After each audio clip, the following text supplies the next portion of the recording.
一个。只要我留在这里，就不能眼睁睁看着你屠杀大钱的子民。当日和亲是你提起，如今故意滞留的也是你。我就不信，你千里迢迢从王庭来到边关，就只是为了玩些射箭的把戏。你想要的究竟是什么？公主殿下，不要着急，我想要的是一条人命。再过几日你就能知道了。来人，把公主殿下带下去，好生看管。是。放开我！放开我！不要！不要！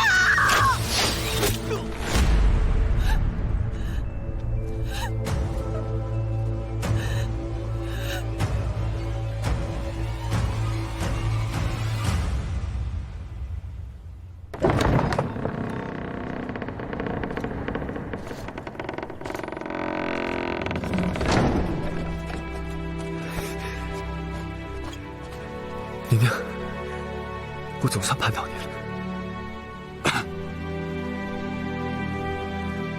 燕翎，我们终于又见面了。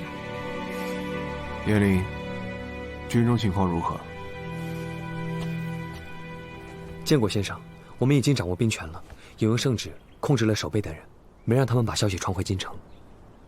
做得很好。我们就别在这儿说了，父亲还等着先生遗训呢。殿下那边如何了？有什么消息吗？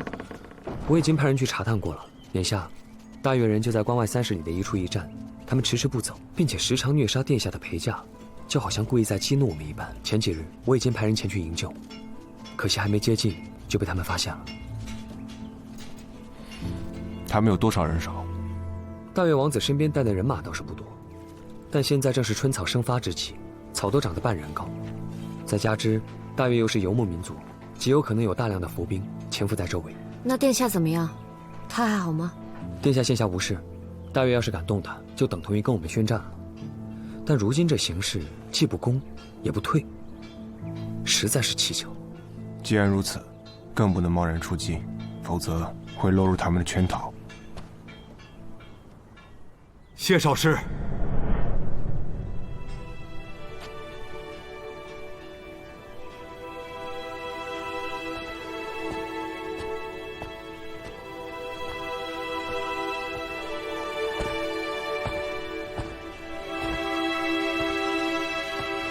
侯爷，不必多礼，不必多礼，平安到了就好了。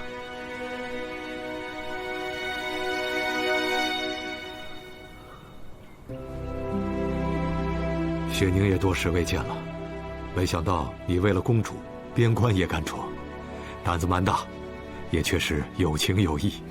侯爷过誉了。这一路来的确是有些疲累，请恕雪宁失礼，先下去休息了。侯爷与先生慢叙。先带江姑娘去休息，好好招待。是。请。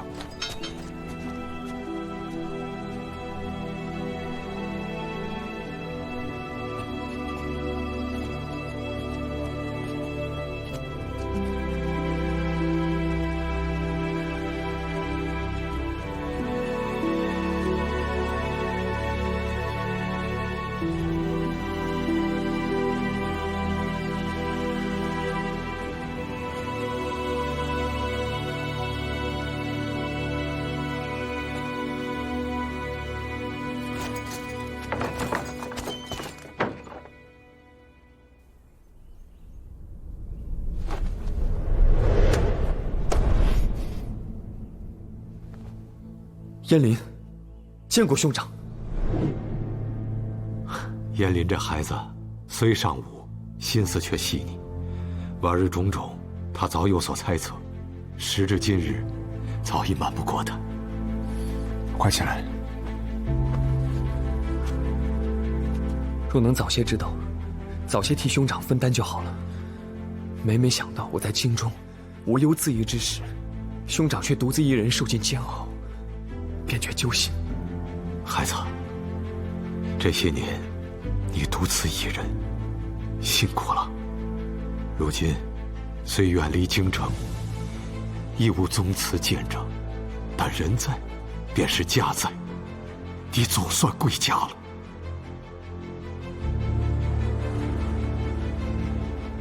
舅父，舅父，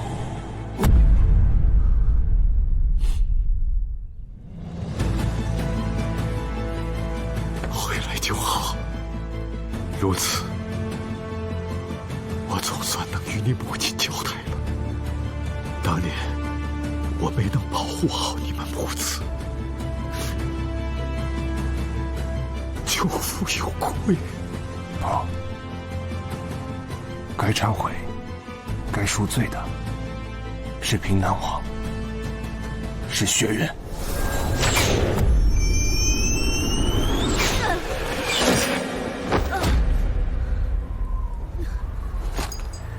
哼，算你狠！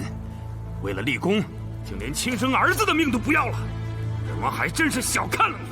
好，这一个你不在乎，但薛远你可别忘了，本王手上还有好几百个孩子的命，还有这全城百姓的命，难道你都不管不顾了吗？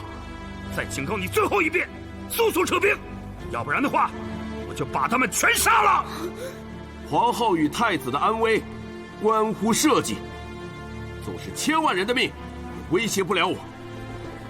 况且你根本就找不到他们，否则也不会据城多日，还是找出个假的。所有将士，听我号令，不惜一切代价，夺回皇城。攻！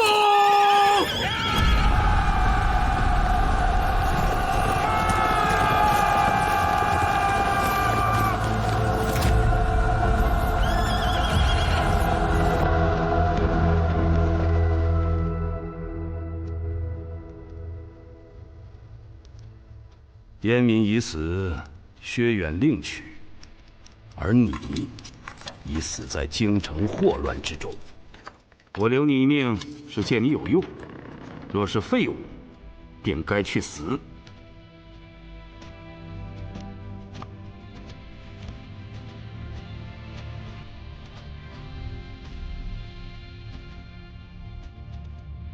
你知道，放弃这名姓，对于你来说意味着什么吗？知道。他还是要放弃吗？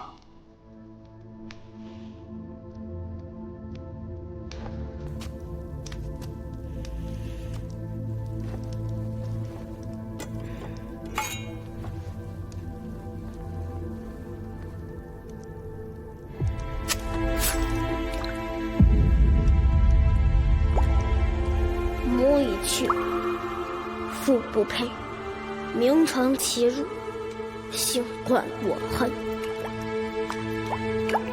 这样的名姓，我不要。唯谢天垂怜，敬微尽兴。虽居安，不敢忘。愿舍旧姓，去旧名，弃旧身。纵万难家，我不改志。我早就不是什么薛定妃，更不是什么薛世子，我身上流淌的都是燕家的血，而我的姓名是谢微，不仅仅为我自己而活，更是为了当年那300忠魂而活，是为他们吸血不甘，讨回公道。好，是何名姓都好，你都是我燕家的孩子。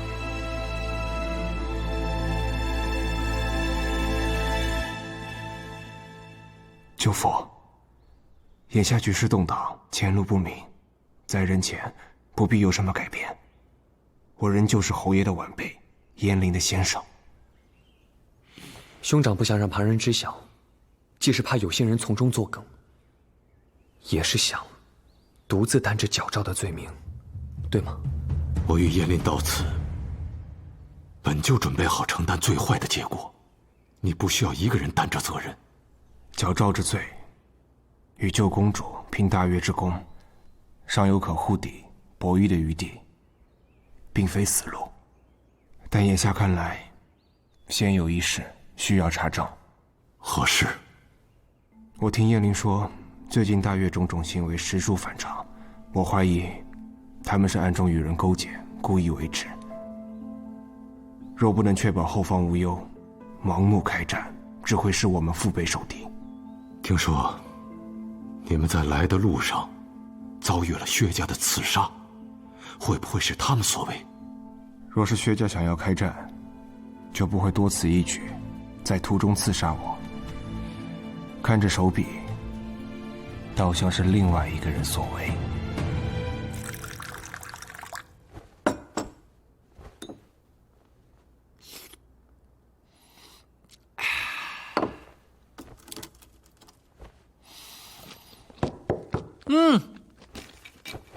哎呀，我的红娟宝贝儿，我可想死你了。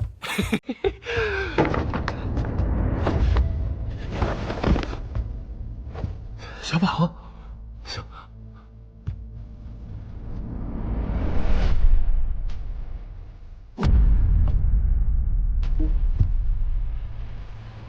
王爷，您怎么来了？我怎么来了？啊！你这翅膀倒是越来越硬了啊！你在通州送了我这么一份大礼，你说说，本王怎么能不亲自来拜访你呢？误会，嘿，天大的误会！那天是因为有朝廷的人在，所以我和谢薇也是怕坏了王爷您的大计，所以才……是吗？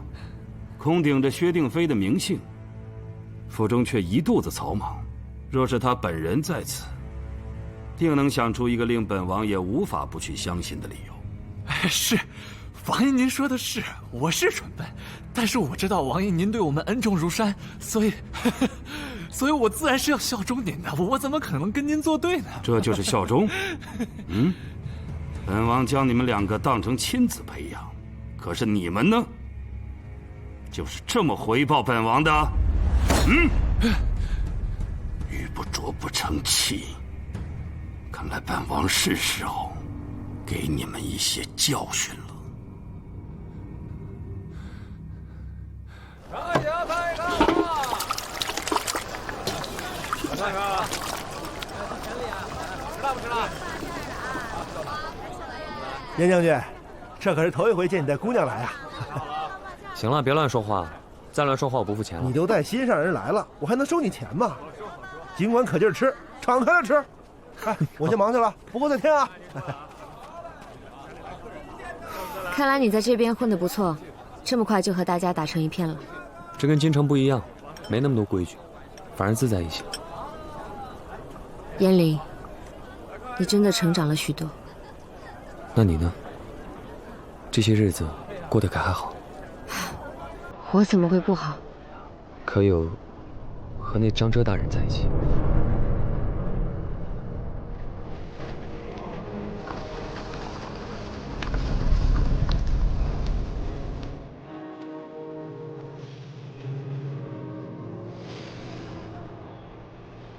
多大点事儿？这是我刚才在路边瞧见，顺手给你摘的，别不开心了。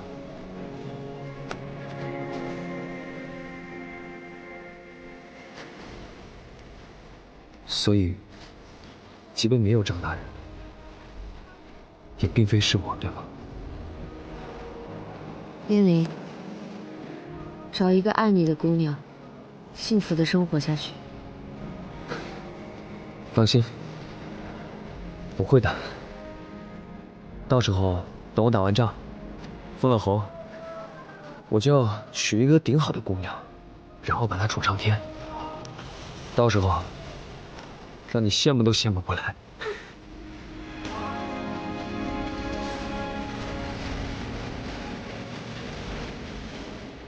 如今营救公主在即，战事将起。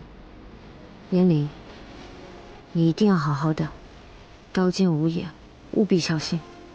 放心，我会。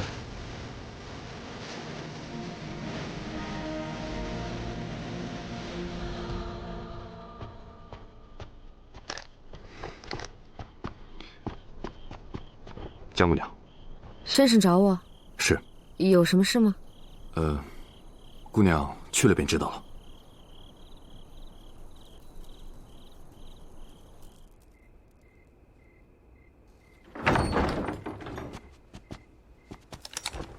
先生，江姑娘来了。回来了。先生，这是？初来边关，有些吃不惯，便下厨令做了一桩。想来你也没用晚膳，邀你共进。晚膳？可我已经用。怎么不想吃？早知这样，刚才就不吃那碗馄饨了。可要是我吃过了，扫了他的兴，那还是撑死来的痛快些。怎么会呢？我只是没想到先生竟然有如此厨艺。早年游学，学了些技能。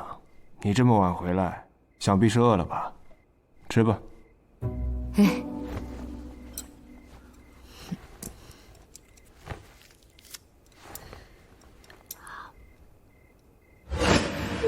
怎么这么酸啊？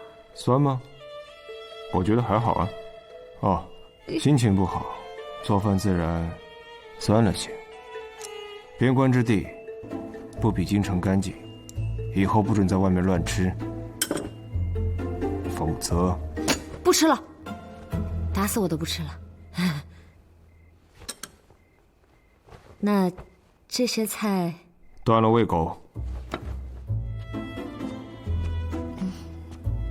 这菜要是狗都不吃，怎么办啊？要么狗死，要么你死。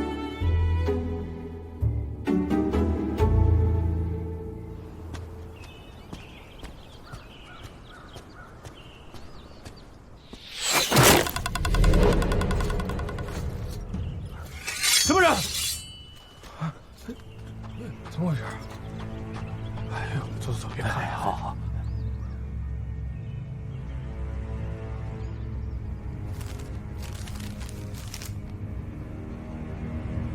这上面写的什么？大越王子约我明日一见。他如何得知你到了边关？难道是有人把消息传给了他？京中探查的消息如何？我来也正是要说此事。薛定飞飞鸽传书，说刺杀你的人正是薛远派出的，不过后续却再无动作了。我也按照你说的问了金陵那边的情况，说是并无异动。两边都无异动，才更诡异。薛安，接下来要如何应对？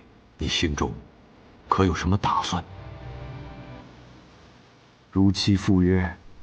你疯了！此举摆明有诈，如何能去？不能再拖了，再拖下去公主会有危险。燕玲，你去军中点一队兵马，明日潜伏在驿站旁边，伺机而动。是。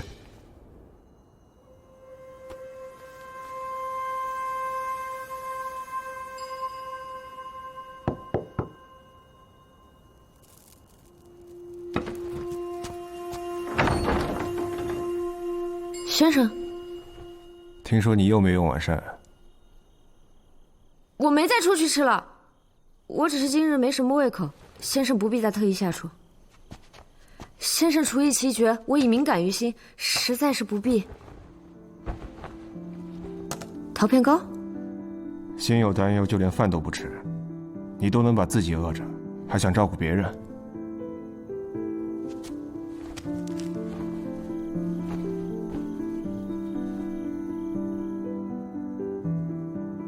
这味道怎么有些熟悉？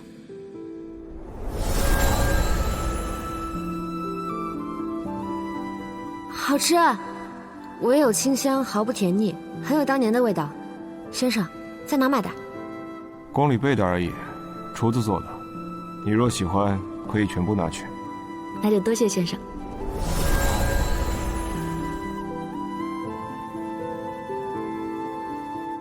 那时在宫里，你给我的桃片糕，是你亲手做的？怎么，很稀奇吗？可是那时候我们只是……只是什么？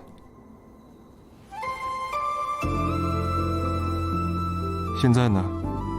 现在又是什么？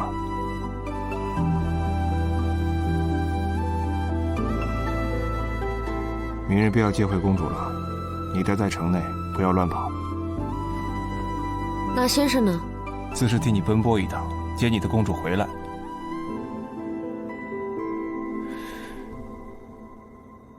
你没什么要说的？什么？燕灵武艺高强，你都知道让他小心行事。明日之事废命透着蹊跷，你就不担心我？先生志气过人，既已决定要去，定是已经有了应对之策。学生信不过旁人，难道还信不过您吗？谢居安或许不会一直赢，但永远不会输。我相信你一定会带着殿下平安归来的。就你长了一张嘴，那我是不是还得谢你吉言，承蒙你看得起？愣着做什么？回去睡觉。哎，先生，这是我房间。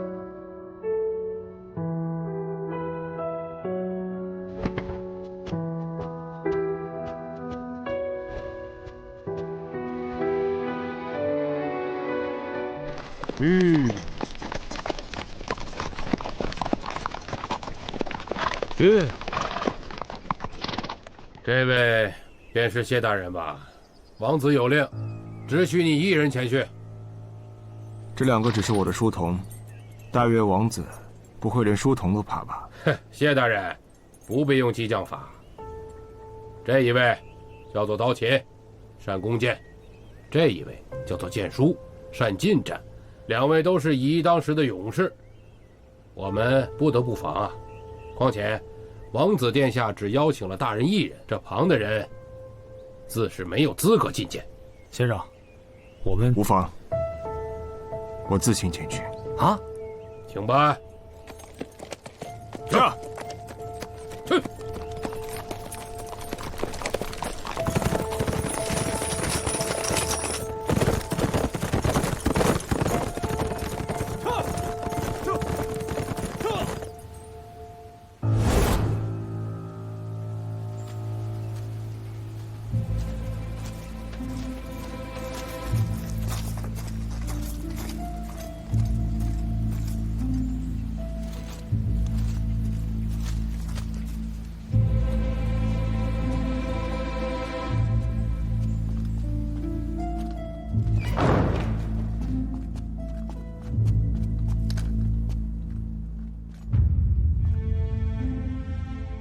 原来这就是谢先生，我还以为是什么三头六臂、有着通天本领的人。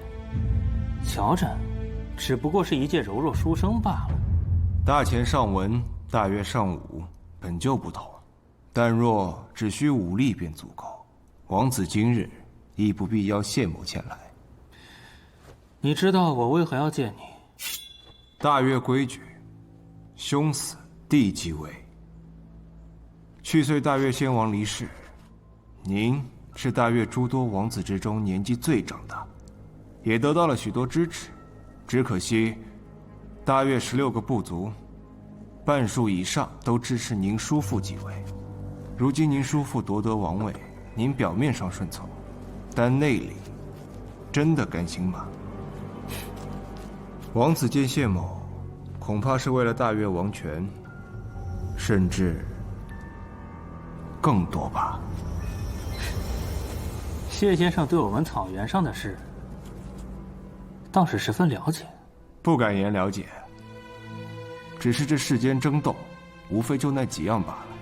王子向您叔父进言献策，屡屡试探大前底线，预祝大越南下，看似是为大越、为兴亡筹谋，可实际上……继续说下去。实际上呢？王子趁机借大越之名提出和亲，实际上是想借大前之国力与威望，拉拢各部结盟，夺取王位。但您又突然改变主意，不入大越王庭，反而是选择滞留在此处，恐怕是因为某些突然的变故，让您改变了谋划吧。但王子可得想清楚了，比起那些虚无缥缈的承诺，大前能给王子的，可是更实际的保障。此次谢某前来，也是带着圣上的旨意与王子和谈，只是得让谢某先见一见公主殿下。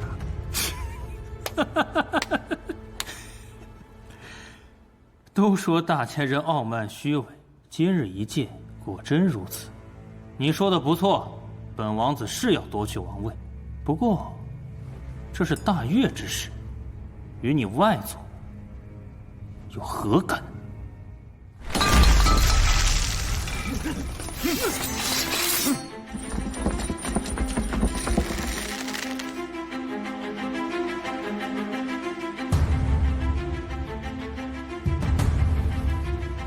王子这是何意？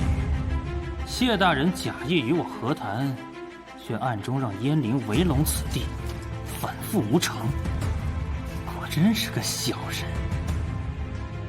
只可惜，本王早就料到，至于你，就死在这儿吧。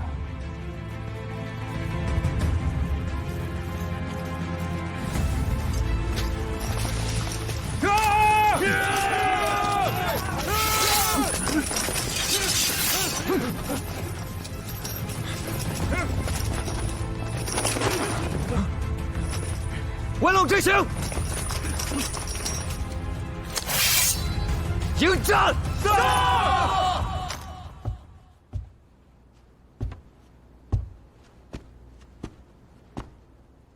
慢着，谢某还有一事不明。有话快说，本王子也不让你做个枉死鬼。杀我，你就是和整个大秦为敌。王子身前是关内数万大秦将士，身后是王庭的算计，你就当真不怕前后受敌，再难回头吗？虚伪！你知我大越，难道本王子就是酒囊饭袋吗？只要你一死，你们那个定国公肯定会想方设法除掉燕家父子，燕家军没了主帅，就是一盘散沙。到那时，平南王挥军北上，而我借机南下，整个秦国便是我们的囊中之物。你果然和平南王沆瀣一气。你知道了又如何？你只不过是一个马上就要死的人了，是吗？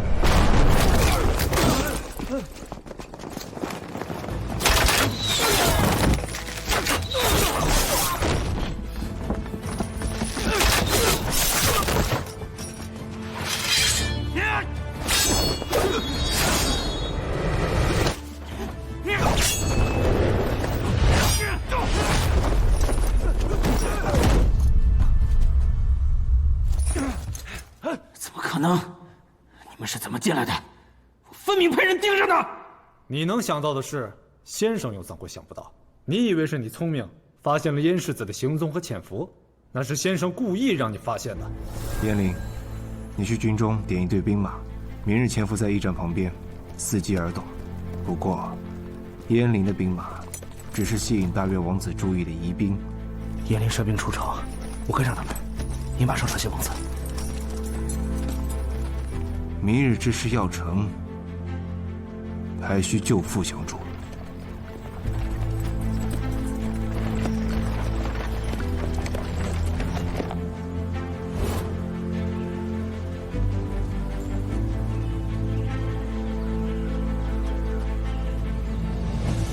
走，上。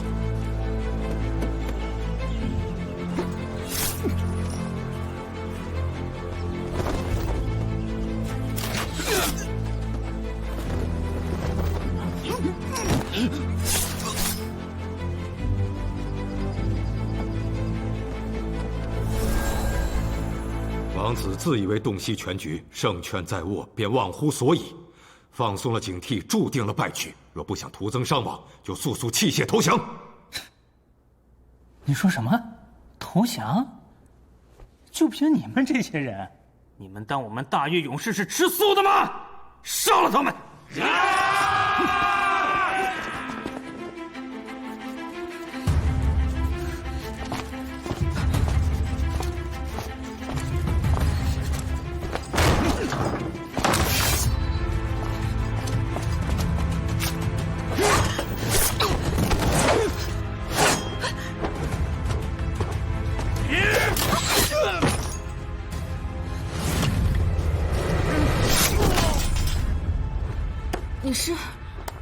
在下刀齐，奉谢先生之命，迎公主殿下回城。大越王子说想要一个人的性命，想来恐怕是谢先生，你快去救他。在下的任务是带公主回去，旁的事先生自有安排。可是，殿下得罪了。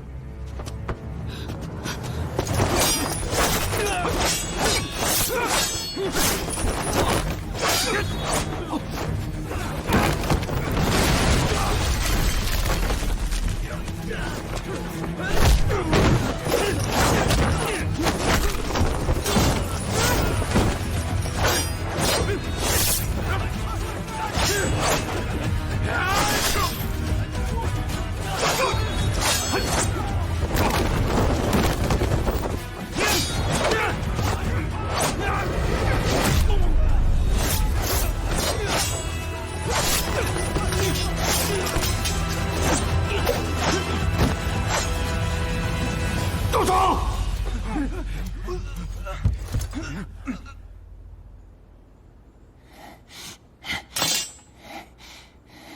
你们别得意的太早，等驿站外的伏兵解决了燕林之后，你们的死期就到了。你们现在投降，还来得及。那恐怕要让王子失望了。大越的骑兵勇士在草原上的确是所向披靡，但王子偏偏因野心图谋，选择滞留在此处。那你就该知道，这里毕竟不是草原，在山林之中交战，不单单只靠硬碰硬。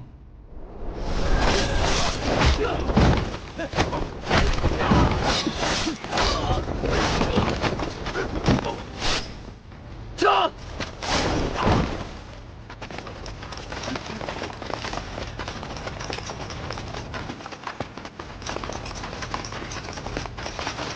上！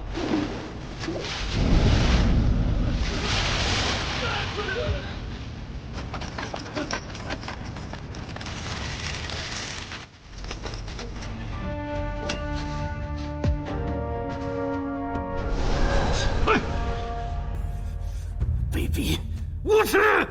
要去了！放开我！我乃大越的王子，你们胆敢冒犯我？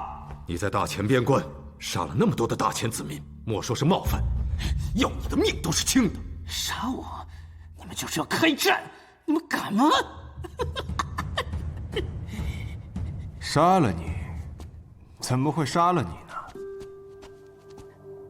要是杀了你，那公主受的折辱谁来还？你想干什么？自然是把你送去大越王庭，把你的所作所为全部告诉你的王叔，让他明白，与其妄图南下，不如先好好管教一下你们大越的内部。把你送过去，也可以当做是一份见面礼。大前替他去除了一大隐患，换一纸新盟，总是可以的。至于大越会如何处置叛徒，应该不用我来告诉你了吧？谢伟，谢伟，你不如现在就杀了我吧！杀了我，谢伟，杀了我，杀了我！压他下去！谢伟，谢伟，谢伟，你不如现在就杀了我！杀了我，谢伟，杀了我！大越王要巩固王位，必得先清理内部，短期内定是无心南下。而等大越王清算处置完，大越实力必自损。如今大越王唯一的选择，便是与大前重新和谈定盟。边关总算能安定些时日了。娟，做得好。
殿下，殿下，殿下。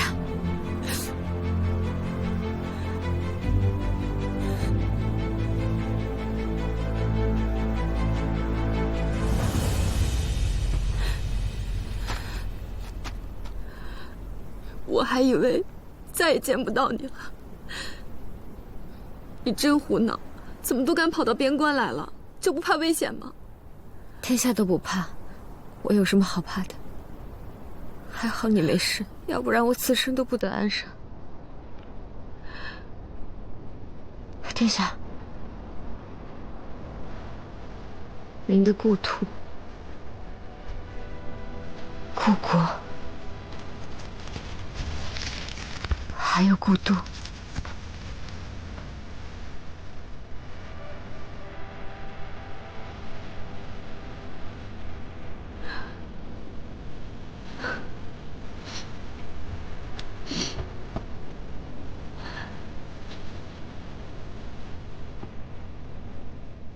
恭迎殿下还于故国，归于故都。恭迎殿下还于故国，归于故都。恭迎殿下还于故国，归于故都。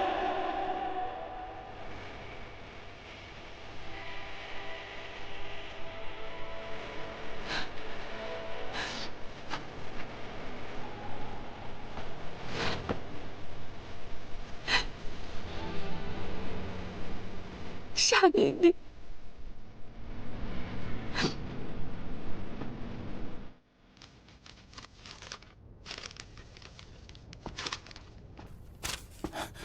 国公，国公，大事不好了！探子传来消息，燕家父子不仅没有在流放之处，还跑到了边关，接管了燕家军。来看看这封信。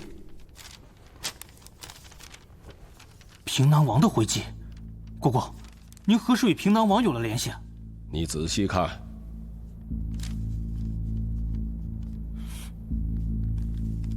谢威竟然才是真正的定妃世子。今日忽然收到这封密信，信中不仅告知了谢威矫诏之事，而且还道出了他的真实身份。怪不得谢威以前处处护着燕家，处处与本宫作对，也难怪府里那个薛定妃处处诡异。原来就是个假的。如此看来，他们都是平南王的人。以前恐怕是，但是这一次平南王故意来信，戳破了他们的真实身份，应该是他们内部已经离心。先前谢威在逆党之事上屡次立功，想来是破坏了平南王的谋局，引得平南王震怒，不惜自断羽翼，想借本宫的手来压制谢威。国公，无论平南王是何目的，眼下燕家军已经重掌兵权，若是任由谢威与燕家军联合，等他们回到京城，遭殃的就是我们。平南王就是料定了本宫不得不吃下这块饵，真是可恨。可是事到如今，什么父子情分，那也都是覆水难收了。现在谢威心里头最恨的人恐怕就是本宫了，所以无论如何不能让他再回到京城。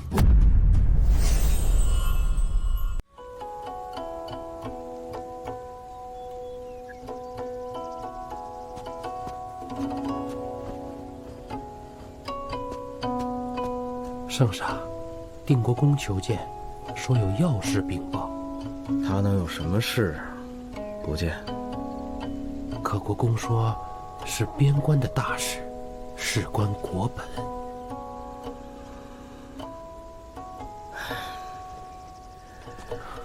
贤妃啊，你先下去吧。是。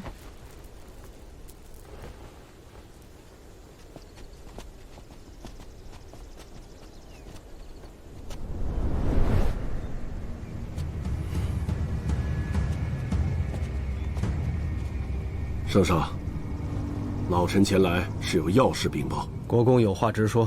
圣上，大前出了窃国之贼，还请圣上明察。荒唐！如今天下太平，国公在朕的面前危言耸听，到底何意？圣上明鉴，太子少师谢威私自矫诏，假传圣意，将罪人燕氏父子调至边关，将燕家军重归麾下。这怎么可能？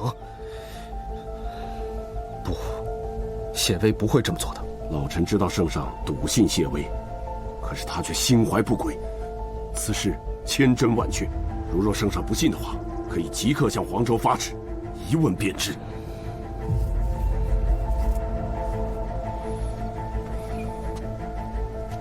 圣上，倘若燕家有谋反之心，挥师南下，在京城危矣。还请圣上先发制人，即刻下旨，定了谢威及燕家谋反叛国之罪。此事事关重大，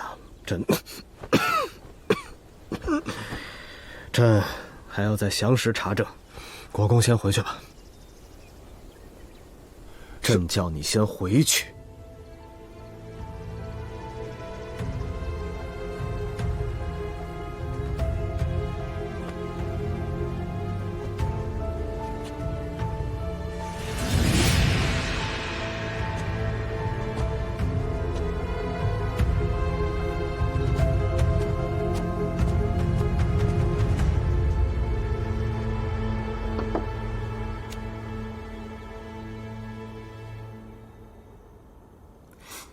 他们怎么敢这样对你？比起那些无辜丧命之人，能保住性命已是幸运。在边关这段日子，我才明白国强是多么重要。若是如今大前内外平和，上下一心，大越人又怎会有胆量来犯？我从前在京里无忧无虑，现在想来，却是目光短浅，不知世事罢了。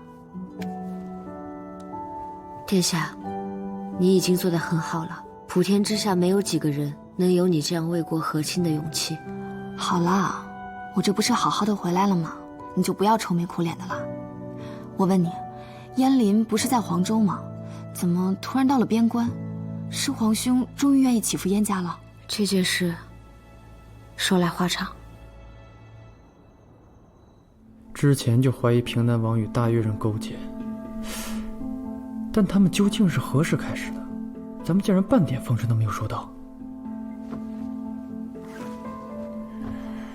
薛定飞人在京中，却没有传来半点消息，只怕已经被平南王控制了。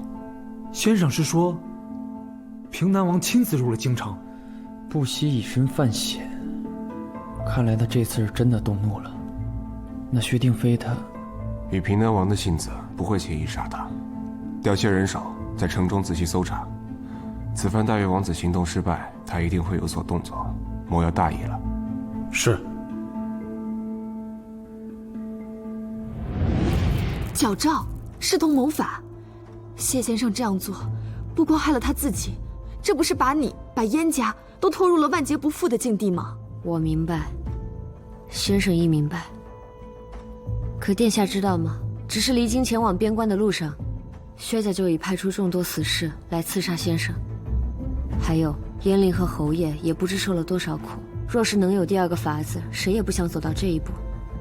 况且他这样做，也是为了防备薛岳，救护殿下。此番获救，我自是感谢。但是宁宁，你真的相信他这么做，只是出于这些原因吗？殿下此言何意？谢先生已经位极人臣，因着对你的承诺，他便甘冒其险来救我，甚至连自己的性命都不顾。我就不信，他对你没有旁的心思。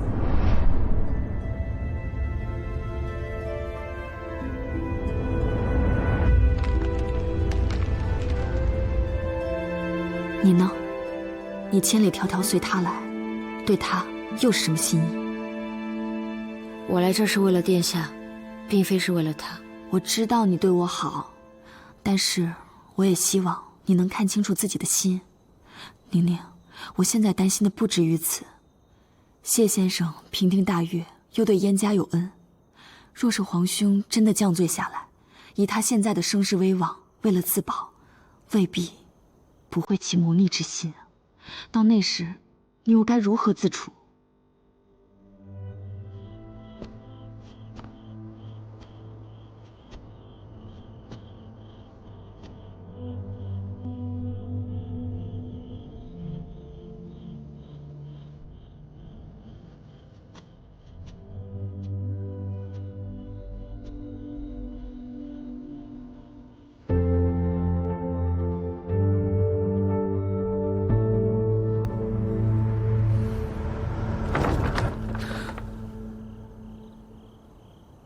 有事找我，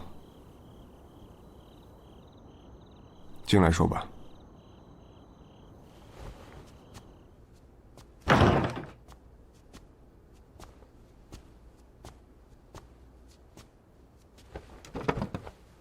先生重诺，真的将殿下平安带回。许宁在此谢过先生。既是践诺，便不必言谢，就当是我应该做的便是。你今日来，应该不只是为了这一谢吧？如今已救回公主，大越之乱平息，燕家也重握兵权。那下一步，先生准备如何？是与燕令和侯爷一起护送公主回京，面对矫诏之罪，还是留在这边城，拥兵自保，不再受朝廷管束？你觉得我会选哪条路？其实，不管哪条路，或许都与我无关了。京城、边城，亦或其他是非之地，都不是我想留的地方。我本就是要离开的。江雪宁，如果今日你来找我是为了这件事，那我可以马上告诉你我的答案。我不答应，你走不了。先生志向高远，是天上云；学生浅薄短视，乃地下泥。燕雀谓之鸿鹄，夏虫不可语冰。凡俗之辈尽其一生，也不过只求安生二字。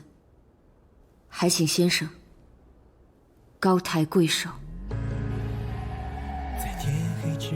高抬贵手啊！你惦记公主，挂心燕岭，牵系张遮，顾念游芳营，他们需要你，你就可以什么都不顾向他们奔赴而去。为何到我这里就只剩一句高抬贵手？时至今日，在你心里，我到底算什么？先生今日刚经历过大战，必定疲累，是我不好，不该现在来问这些，还是改日再说吧。你又想逃避？其实你什么都知道，对吗？你知道我的身份，你知道我身上背负的恨，你也知道我对你的心意。可你一直在装傻，一直不敢面对，是不是？难道是我之性情，我之目的，让你生厌、害怕、想逃？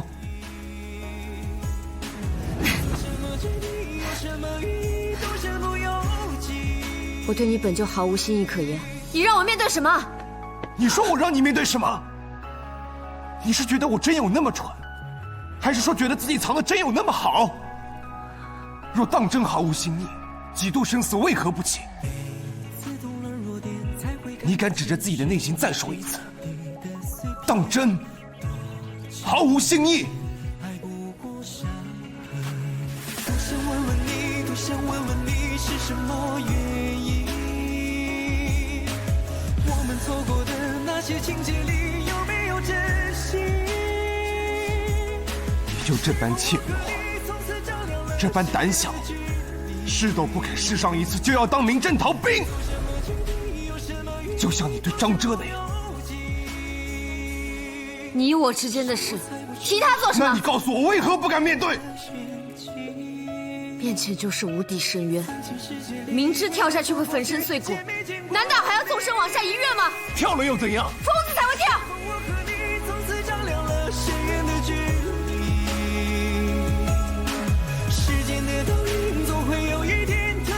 你还没有明白，是吗？行，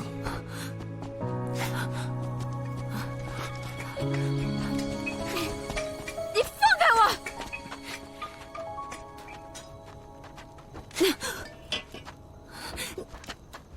谢大人，您这是？都退下。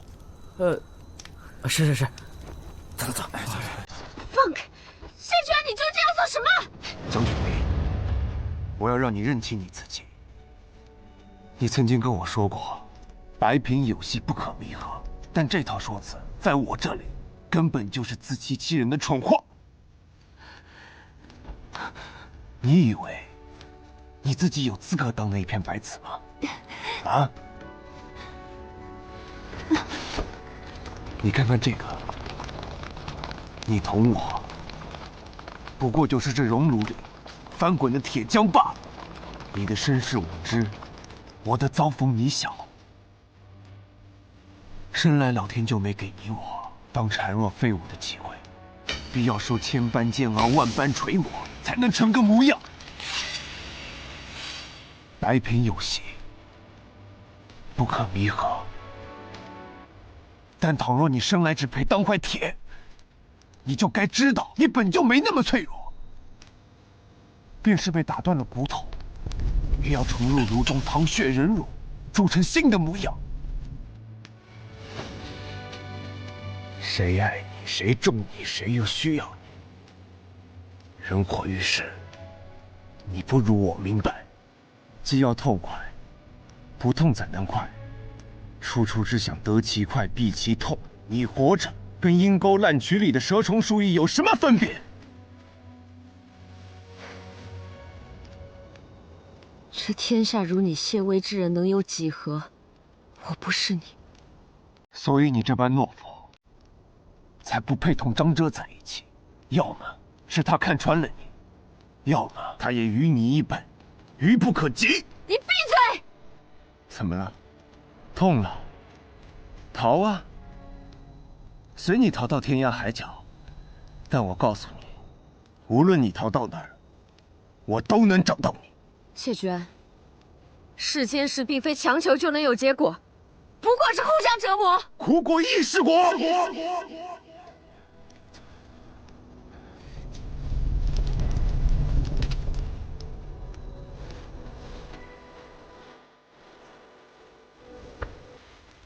灵儿，你告诉我，你究竟在怕什么？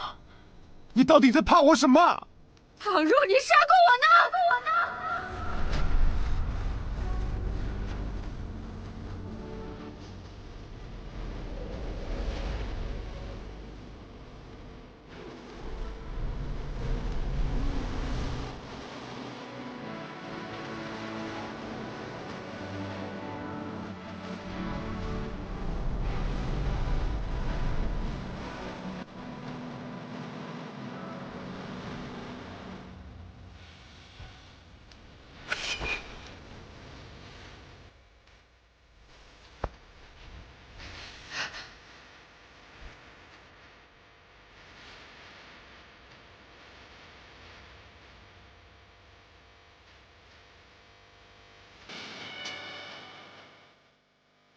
来，杀我，杀我！你放手！你疯了！你放手！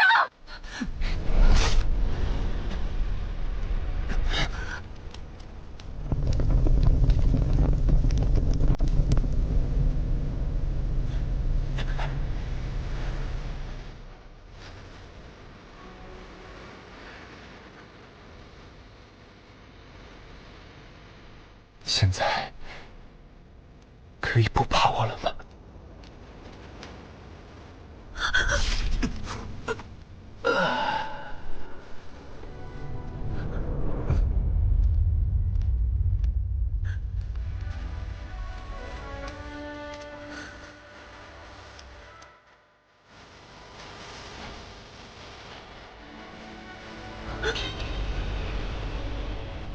谢居安，你真是个疯子！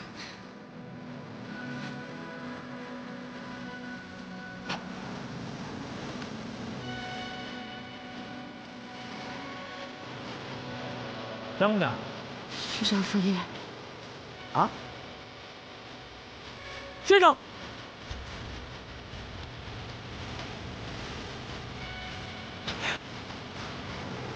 先生，你没事吧？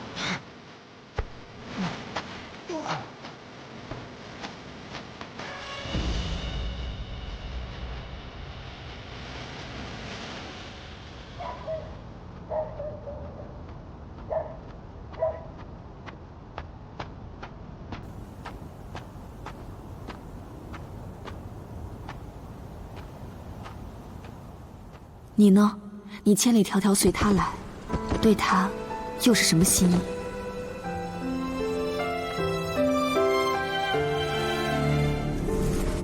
苦果亦是果。宁爱，你究竟在怕什么？你告诉我，你到底在怕我什么？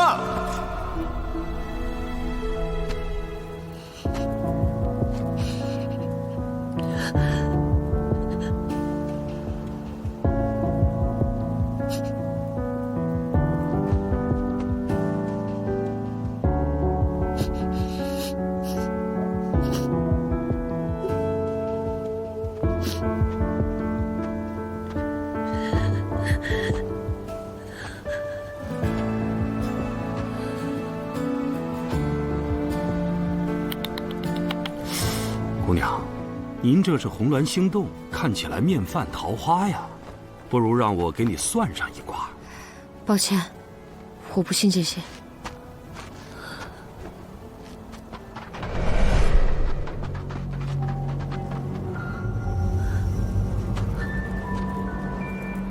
姑娘你不信，可是谢居安他信，他这离婚证或许欠缺的，正是姑娘你这味药。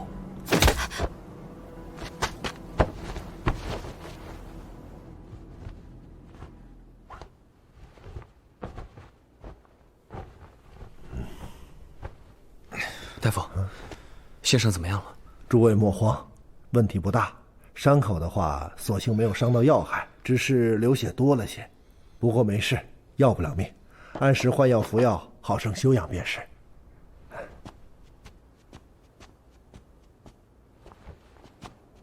居安，到底怎么回事？好端端的怎么会动起刀来？怎么回事？我走的时候不还好好的吗？出了什么事儿？谁干的？人抓住了吗？江，他怎么会？你逼的是吧？谢居安，他那样一个外硬内软的性子都能狠下心来给你一刀，你说你这嘴得有多欠，做的事得有多绝，才能把他逼成那样？好了，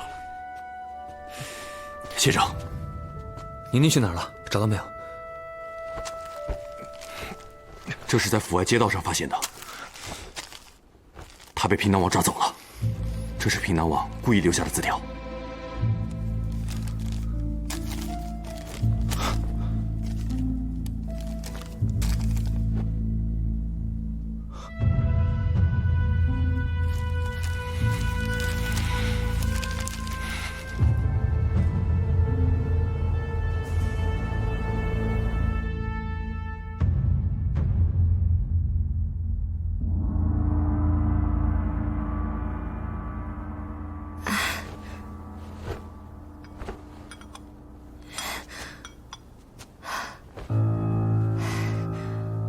江儿姑娘，你醒了。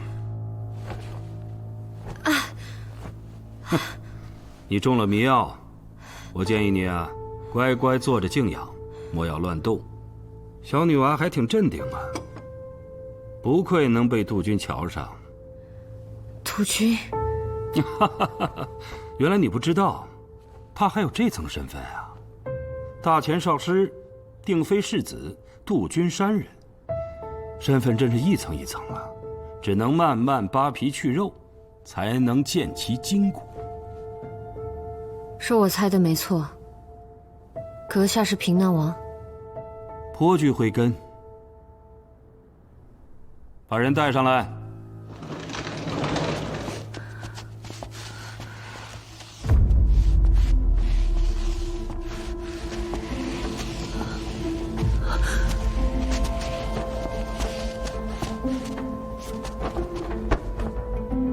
你们，他的手脚间都被挑断了。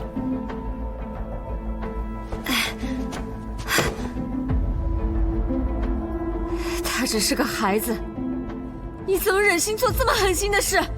本王在京城听到一些传闻，说当日通州一役，江二姑娘你也在其中，而且似乎还立下了不小的功劳。薛定飞和这孩子当时也在通州，想来知道一些来龙去脉，所以我把他们请来跟你一起叙叙旧。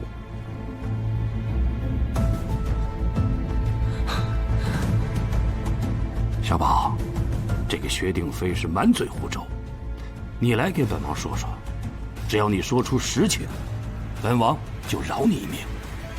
我什么都不知道。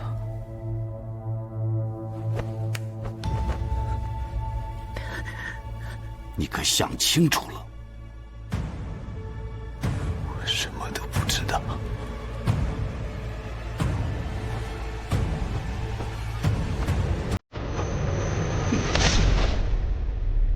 沙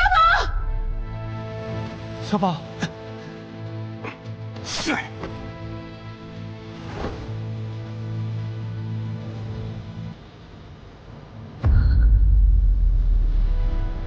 这就是背叛本王的下场。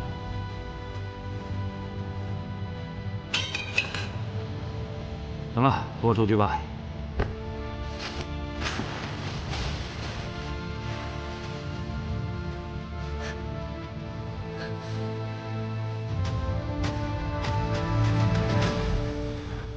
费尽心思抓我过来，却不打不杀，反而如此草菅人命，威吓于我。你究竟想要做什么？你想用我来威胁谢薇吗？如果他真的能为你而来，说明在他的心里面，你必然很重要。我想让你劝服他助我成事，否则无论是你、薛定飞，或者是谢薇，下场都是一样的。恐怕要让王爷失望了。我虽然想活命，可以王爷的情报手段，该是已经知道。我才亲手捅了他一刀，他想杀我都来不及，又怎么会冒险来救我呢？哎呀，不，按照常理来说，的确如此。可是姑娘，你应该知道，这谢薇并非常人。一个越是冷静的人，一旦动心，就越容易失控。本王倒想看看，他为了你，到底能做到什么地步？啊，对了，提醒江二姑娘一下，这里是归依山庄，身处悬崖之上，离边关100里，若是想逃，怕是死得更快。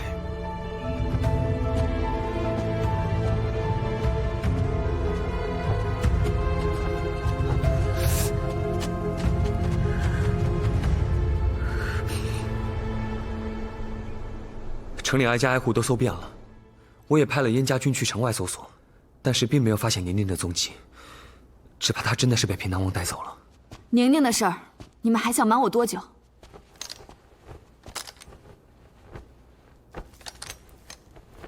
侯爷，你们昨晚便该告诉我的。殿下刚刚节后还朝，是我不让大家打扰殿下，还请殿下息怒。侯爷言重了，我不是怪谁，只是担心宁宁孤身一人入了那样的豺狼窝，可怎么办才好？我不会让他一个人在那儿的，我去把他救出来。我率兵同你一起。我们也去。不行，平南王说了要我一个人前去，并定会派人紧盯边关大军和沿途动静，而且他不像大越王子那样好骗，稍有差池，宁儿危矣。但你一人前往，无异于自投罗网。或许还有其他两全之法呢。平南王是什么样的人，我很清楚。该来的总会来，我得亲自会一会他。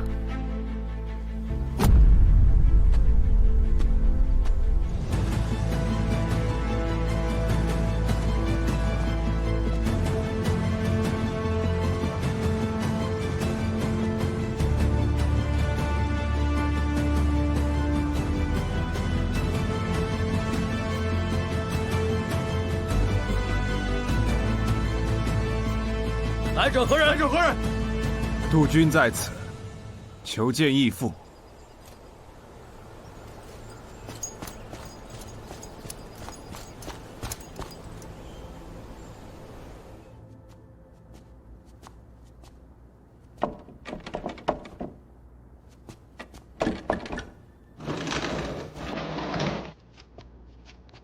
王爷，请香姑娘过去。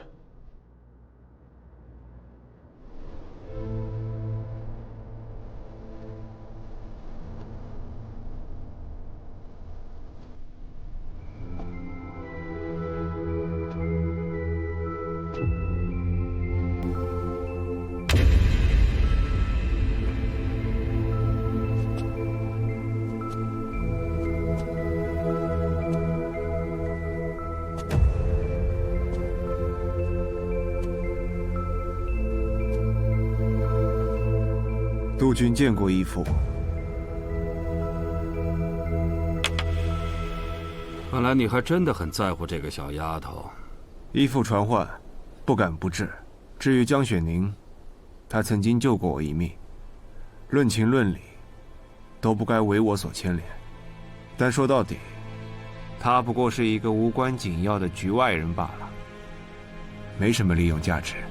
哼，如今你在边关风生水起，势头正好，却为了一个没有什么利用价值、无关紧要的局外人涉险到此，然后又撇清关系，你不觉得有些欲盖弥彰吗？你是什么人，本王心里面清楚得很。既然敢一个人前来，必已想过本王会怎么对付你了。本王问你，宫宜城之死，是不是出自你的手笔？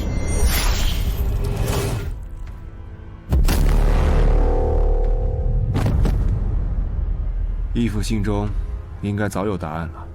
我要听你亲口告诉我。他在京中太过招摇，引起了朝廷警觉。若不杀他，我们苦心经营多年的一切都会毁于一旦。我是逼不得已。那为什么通州一役之前，本王没有从你那里收到任何的消息？如今你站在本王的面前，还敢撒谎？义父，督军所言句句属实。京中鱼龙混杂，想与金陵传信谈何容易？况且督军前往通州，为的就是破坏朝廷的计划，这途中还险些暴露身份，只可惜最终阻止不及。但我心忠诚，一如往昔。好一个一如往昔！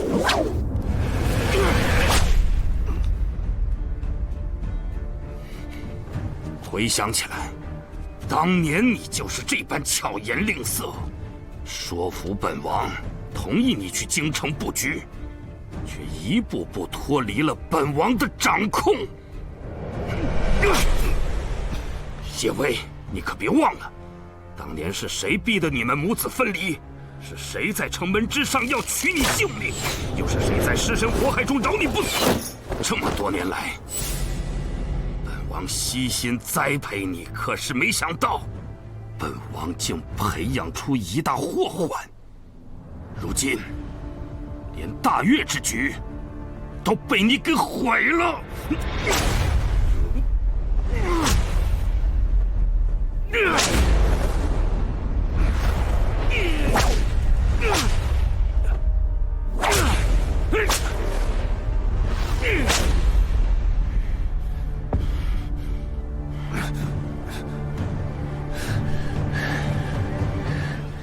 京城所为，只为金陵，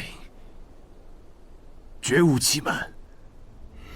大越之事，我事先并不知是义父谋划，待到知晓，已是无力回天。是吗？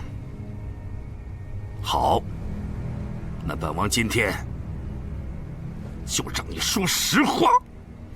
住手！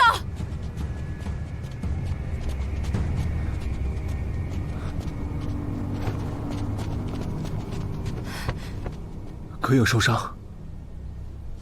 你真的疯了，你不该来的。我不能让你一个人在此。都说英雄难过美人关，但没想到啊，像你谢居安这样的人，也有舍命为红颜的时候。过往之事，是我之过错。义父若要责罚，冲我一人来。但你先放了他。那怎么能行呢？好不容易请来的女娃，怎么能说放就放呢？除非……你到底要我做什么？我想要什么，你心里最清楚。如今燕家军已经被你掌控，燕牧这样的人不会为本王所用，但你却可以。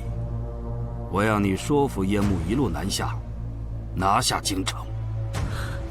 这是谋反！你不答应？他才受了刀伤，再经不起打了。他既然来了，便是心中有我。只要你答应不再伤害他，我可以帮你劝说他。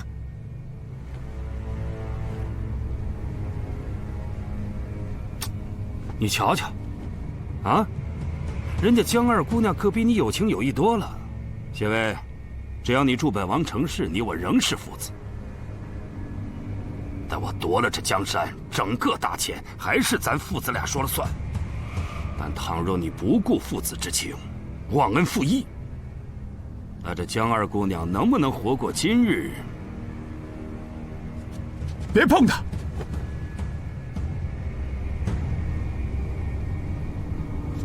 起来。好，我答应你。哈哈哈哈！好，好，你早就应该这样嘛。送督军先生还有江二姑娘回房，所需的物品全部备齐，不准有任何的怠慢。督军先生，这里你可以随意走动，没有人敢阻拦你。江二姑娘，你呢，就在房里乖乖的休息，切莫乱动。是。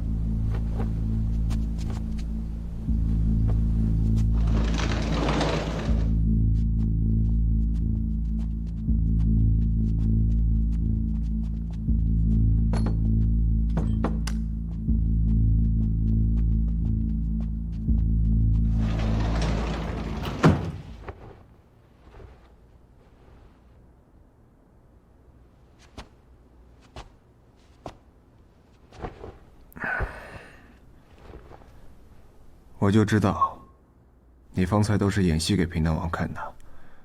就你这性子，根本不会下跪求饶。明知道不能硬碰硬，难道要讨打吗？把衣服脱了。上药，谁知道还要在这龙潭虎穴待多久？带着伤总是不便。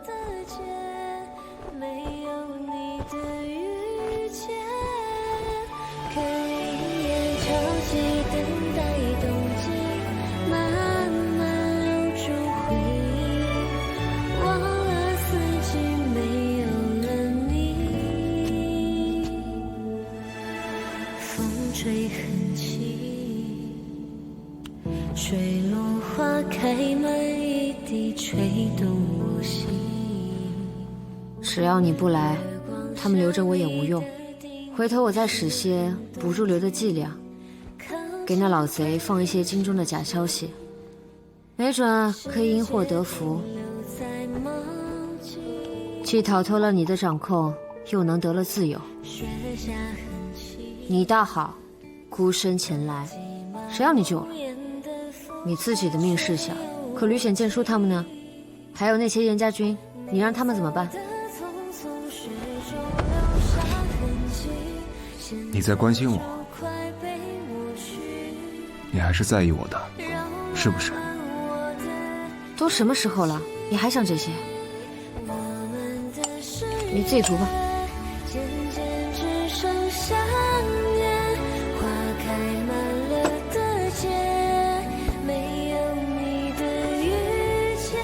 方才平南王所提之事，你怎么考虑？你不会真的要让燕家军南下吧？我不信你毫无准备就来了。每一次，你总有自己的谋局，永远一步多算。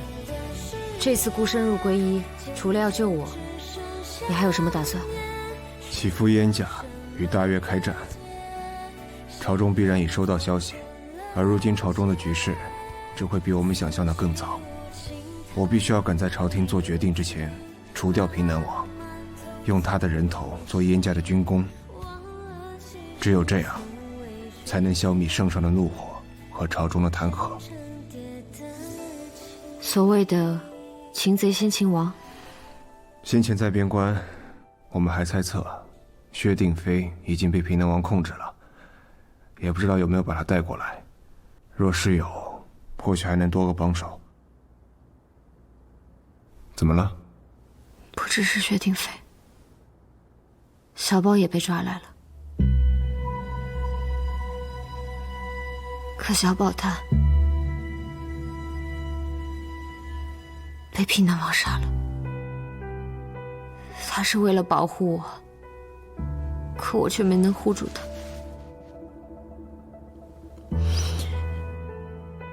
他的仇，我会替他报，一定会。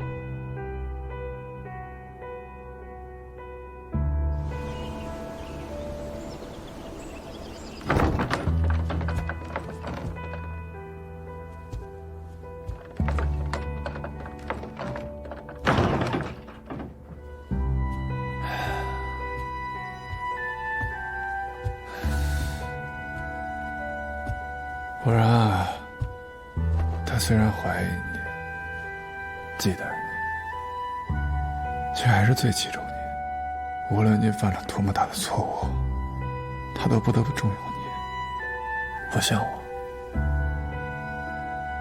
更不像小宝，随时可击。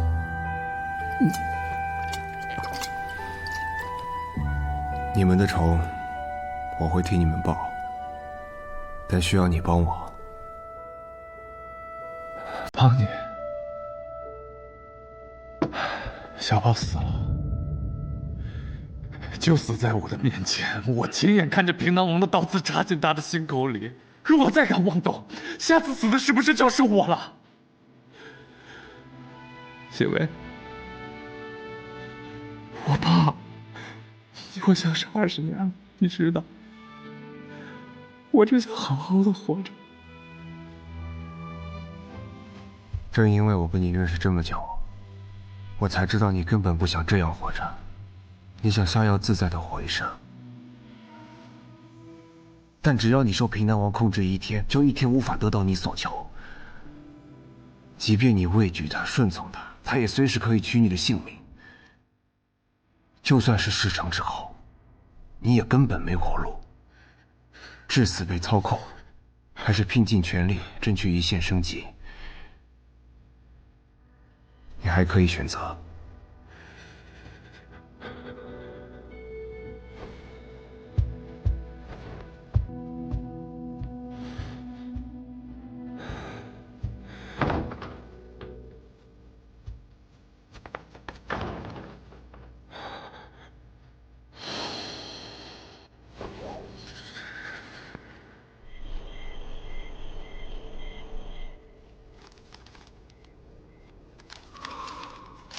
这当真是居安的手术。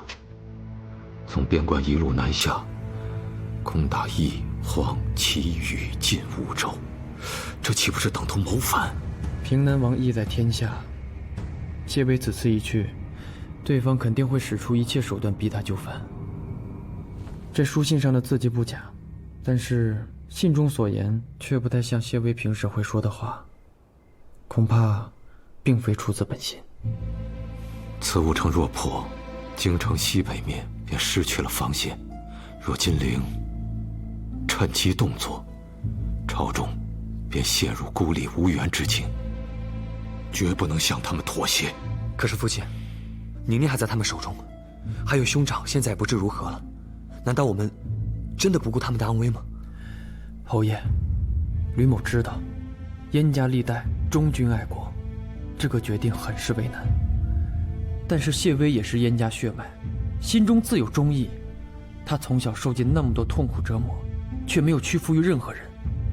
我相信，此次他也只是与那平南王虚与委蛇，另待绝杀时机。难道您不相信他吗？父亲，我知道兄长对皇家有芥蒂，对薛氏有恨意，但他绝不会是那种将一己私愤凌驾于无辜百姓和军事性命之上的人呐，父亲。居安为人，我怎会不知？只是兵戈之事，非同小可。这么多年，妾微经历了那么多的生死悲剧，但是每一次他都有办法化解。就好像这次来边关，他连矫诏这样的办法都敢用。不得不承认，他虽然办法惊险，却有奇效。我相信，此信之后，必有后招。你真的要孤身前去？这实在太过危险了。平南王的目的尚且不明，可眼下局势，不入虎山不行。舅父放心，我有成算，无论发生什么事，我都有办法解决。好，就照居安的话去做。倘若后续他再有书信前来，务必及时接应。这几城之中，有往日我们在朝中经营的人脉，若能说动他们，不战而降，自然最好。倘若不得不打，便想办法潜入城中，先擒主帅。总之，尽量将战事的影响降到最低。